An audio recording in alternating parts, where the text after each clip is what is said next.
The recent crisis in Ukraine and the attack by Russian forces has led to questions emerging on the future of the world order. Analysts have predicted that we could be seeing a new realignment based on what happens in Ukraine. A key area of contestation is West Asia, where countries have traditionally been allies of the United States. However, over the past few years, the situation has grown more complex and Russia has become a vital player in the region. This extends to even countries such as the United Arab Emirates, a close associate of the US. Rania Khalek of Breakthrough News explains the dynamics of the region from the prism of responses by various countries to recent developments. I think we can evaluate the Russian relationship with a lot of these countries in the Middle East and West Asia by the response from these countries. And I mean, there isn't one response from the region, it's very country dependent, obviously. But this region has been, I think, so invaded and bombed and made into refugees and destabilized by the West and NATO for so long that it's not really seen as anything particularly shocking or unique anymore in terms of like one country invading or bombing another. Aside from the fact that it's a bit odd to see it happen in Europe, which is seen as a place of stability where people escape to, not from. But I will say there's also some people, uh, that have, I would say, a certain level of respect for Russia's boldness. And then let me explain what I mean by that. America is the world's hegemon and Russia is standing up to it. That's how a certain segment of people in the region see it. And that's not to really, no, that's not to justify what Russia's doing or anything, but it's just to point out that there is a certain level of admiration for the Russians going against the all powerful US empire and their all powerful NATO alliance.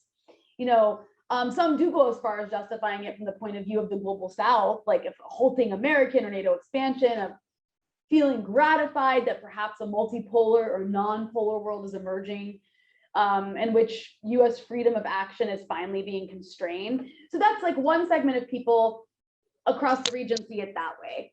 But then, if you look at the Arab media, the Russian perspective is actually more featured pretty much across the board than in Western media. And they're not blindly like parroting the Western perspective, which you may have seen years ago. And I think that really speaks to something deeper going on, as most media in this region is soft power and state affiliated. So it speaks to, I think, a changing world order. Whereas in the past, you would see American client states in the region and their media, their various media affiliates, take the US side without question. You see much more of what looks like a balancing act that speaks to the importance of Russia as a great power on the global stage. And this is the result of, like I mentioned, growing multipolarity, where in the developing world, especially with respect to China and Russia, these countries are viewed as being countries that are powerful, just like the US. And so that's why you even see what are some US partners or client states in the Middle East. They seem to be taking Russia's side. For example, or if not taking Russia's side, at least not taking a side. And one example I think has been so far the UAE, the United Arab Emirates. It's a major US military ally. Some might even call it a client state. And the UAE foreign minister had spoken to the Russian foreign minister just before the Russians invaded Ukraine, and the official statement from the UAE didn't mention Ukraine, but it stressed the strength of the UAE and Russian relationship.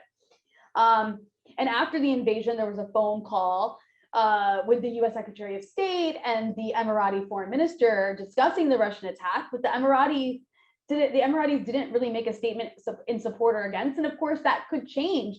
But the point is, in the beginning, they're playing a balancing act.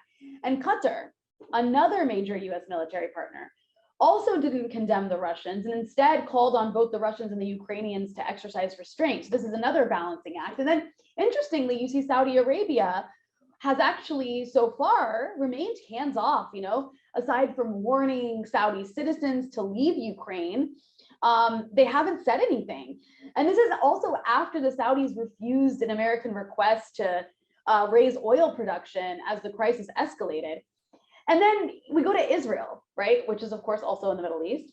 And at first, the Israelis, this is a country that literally only exists the way it does because of American weapons funding. And this is a client state of the US, and it refrained from even naming Russia in its statements about Ukraine until recently, when Israeli Foreign Minister Yair Lapid was kind of pushed to denounce Moscow's what they called serious violation of the international order.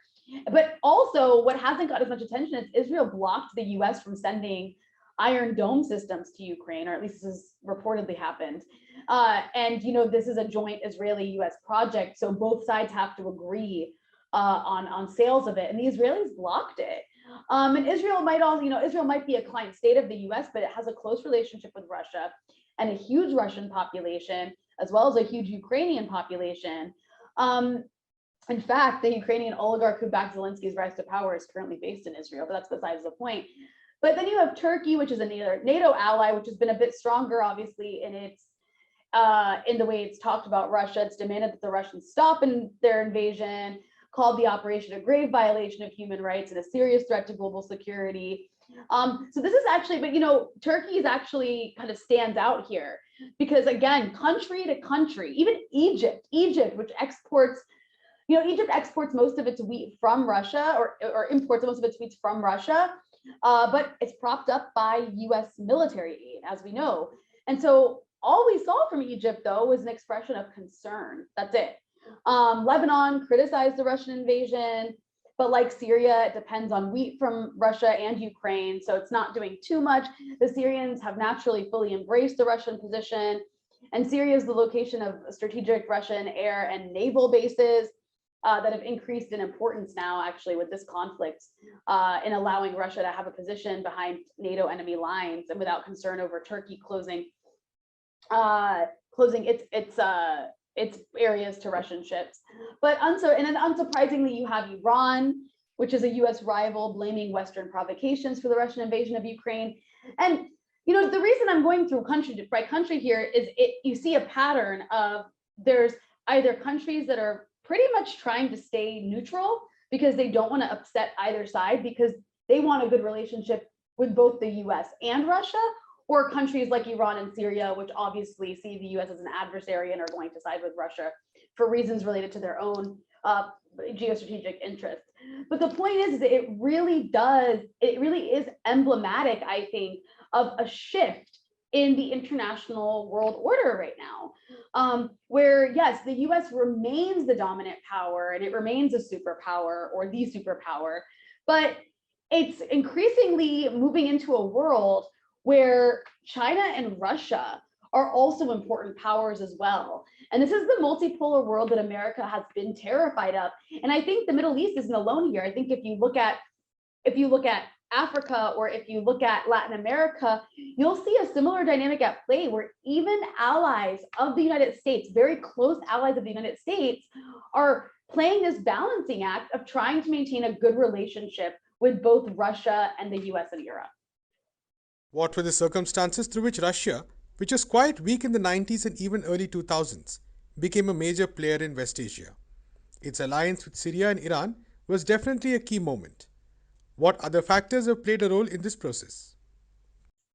I think that the Russian sort of rise to international prominence in terms of its ability to project power and to be kind of respected as a world power starts after Iraq and Libya, where these utter failures, and the Russians were sick of standing by and watching the US impose its will on other countries, and not just from like the moral perspective, but the perspective of also hurting Russian and European security.